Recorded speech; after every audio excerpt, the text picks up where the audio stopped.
Alrighty, welcome to my video where I'm going to be talking about my beginner's trapping kit. Trapping is one of those things that I've wanted to do my entire life, but mainly out of respect for the animals, I never really got started until I had professional lessons with it. Because I didn't want to be one of those people who goes out there clueless and ends up doing something wrong and breaking a law or whatnot. And I think as an ethical trapper, you learn how to trap and how to do it right before you get out there and do it. So now I just want to go over my basic trapping kit. I don't have everything and I'm slowly kind of building it up, but here's what I've got right now, and I would say a year from now I'm probably going to have twice this much. So anyways, let's start with the traps. I've got a few different conibears. I've got a 110 and I've got a 120. Eventually I want to work my way up and get a 220 and a 330 because I would like to get into beaver trapping. And I think in terms of types of traps, conibears are kind of my favorite because number one, they don't require any bait to set up or lure. Number two, they kill instantly. And number three, you can place them in water and on land, which I think is pretty cool. So conibears are a very versatile trap, and that's kind of why I'm leaning towards I really want to master trapping with conibears in the future.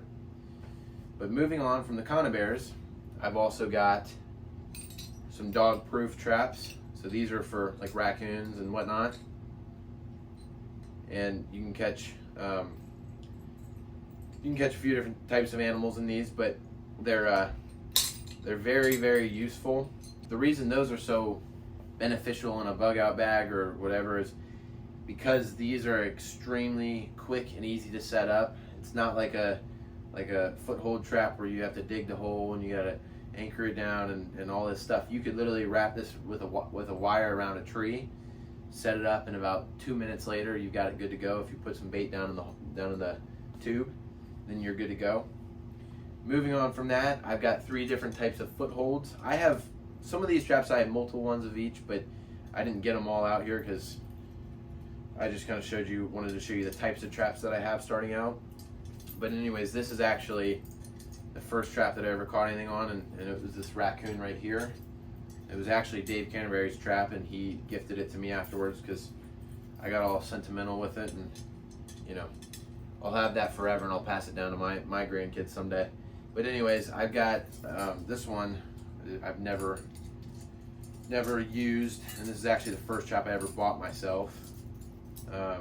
Just another foothold trap. And then my third is a little Victor coil spring trap. All of the foothold traps that I have, I caught a raccoon with this one, which was a raccoon was kind of on the bigger end for what you can catch with these, but I guess if you get them right, you can catch them. So anyways, I can trap anything from as small as a muskrat all the way up to a coyote with this larger trap. So footholds are versatile as well. I'm most interested in catching things with blind sets. I just think that's the most, it pays off in the long run because you're outsmarting, whatever it is that you're trapping, and you really have to understand the environment and where they're traveling and how they're traveling to be able to do that. So I just think it's kind of cool and unique. But anyways, that's the 3 different types of traps that I have. I've got the conibears, I've got the dog proofs, coon cuffs, whatever you want to call it, and then I've got the foothold traps. So I've got those 3 different types, and eventually, like I said, I'm gonna branch off and get a lot more of each of these, and bigger conibears and whatnot.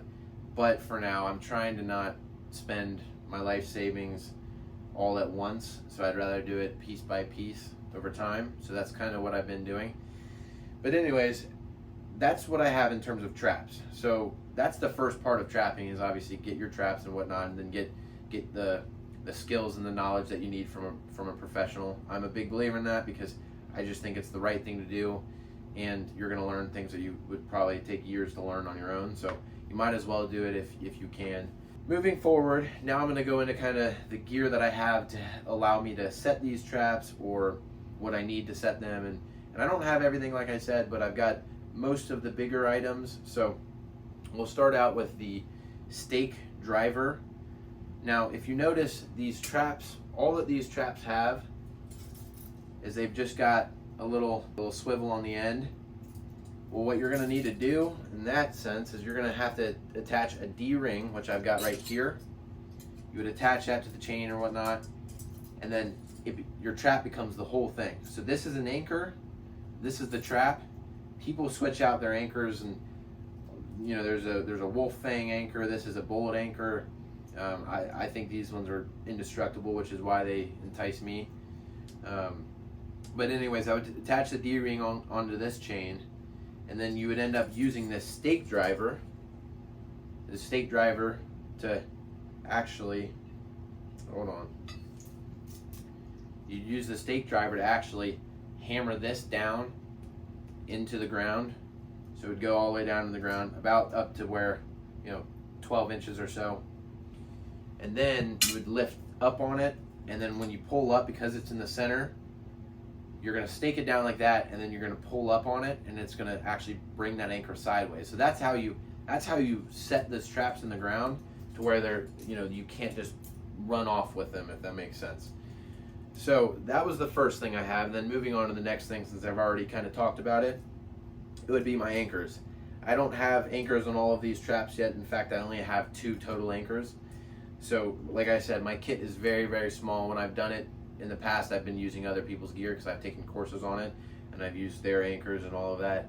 So I'm just trying to kind of build my own kit right now. So I'm by no means professional. I'm around some people who are really, really knowledgeable trappers that have been trapping for many, many years, and I'm trying to kind of learn as much as I can off of them.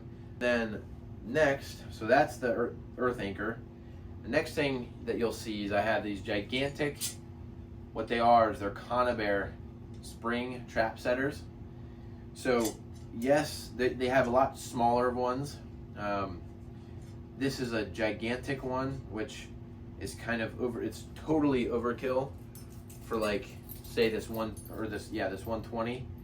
So what you do is you use this. I'll show it on the 110. So I'm going to use this to set the springs of the trap by putting it on the coil, and then I just pull that together, and then now that's how you set it. So like I said, this is a really, really, really big. This is a really, really big Conibear trap setter. This is meant for like the 330s, so kind of like the really big Conibear sets. But like I said earlier, I'm really, really, really interested in eventually getting into beaver trapping up north, probably northern Minnesota area.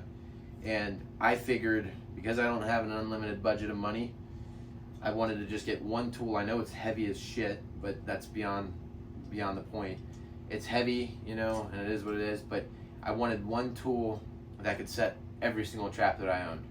Eventually, yeah, maybe I'll just buy, spend $15 and buy the smaller one too. But right now, I don't need to. I don't necessarily want to spend the money on it. And this one will set those ones. And then when I buy my 220s and my 330s, it'll end up working for those as well. When I am in a trap, I would like to do it via canoe or like a polk sled, where you can just pack all your stuff in that sled or the canoe, and then you're not really carrying all that weight. That's what I have in terms of my trapping kit. I'm actually pretty proud of it. I think it's, a really good start. Obviously, I don't have everything. I don't have all the traps that I want. I need multiple ones of each of these, because having one of each is not really going to do me a whole lot of good in the grand scheme. So one thing that I do need is a trowel and like a whole punch tool. I can't remember what they're even called now, with a hammer, because I could use a little baton or something to hammer this down, but it'd be a lot easier with one of those heavy duty metal hammers that every trapping store sells in America. Another thing that I haven't talked about yet, but it's very important, that I don't personally have yet, all of these traps are going to need a trap tag. So I got to have a trap tag for each of these, which I've actually got coming in the mail right now. You can see this one's just hooked on with like a zip tie. So and it's just a little copper tag that with a name punched in it. There's a few like odds and ends that I need, like pan covers or something for or something that I might need for the footholds, like pan covers, and then maybe a sifter to help sift through dirt. And that's kind of more of the technical things. I mean, I'm talking the very, very basic beginner level trapping. A sifter is one of those things. Like, foothold traps are a little bit more complex in my eyes. I mean, I look at like the conibears. The conibears are super simple. I mean, you set them up usually in like a little, a den or something. I mean, there's 1,000 different places you can set them up. You set them up, and once they go through this little trigger right here, these little two, teeth, you can call them. Once they go through that triggers the trap. It's pretty simple. Same thing with the coon cuff.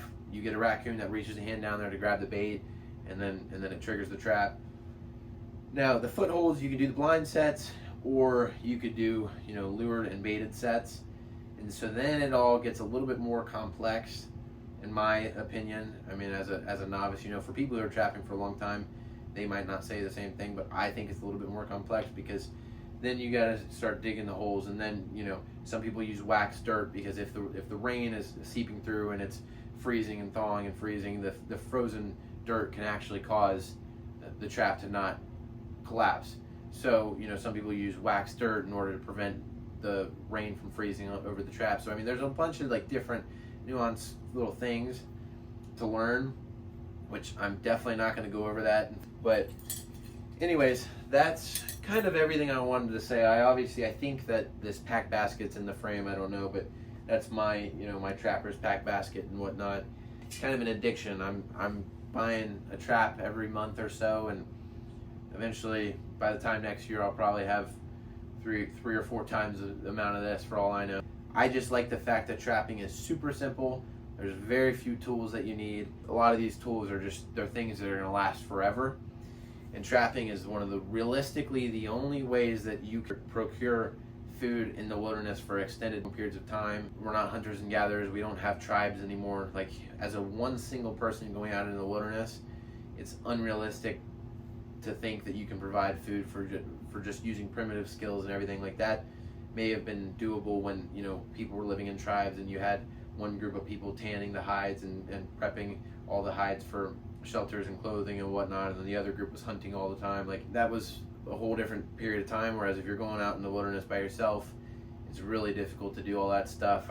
Trapping makes it more realistic, because you can set the traps and kind of do your own thing, and then they work for you, and then they provide you with food, which then provides you with resources and clothes and shelters and all of the different kinds of things.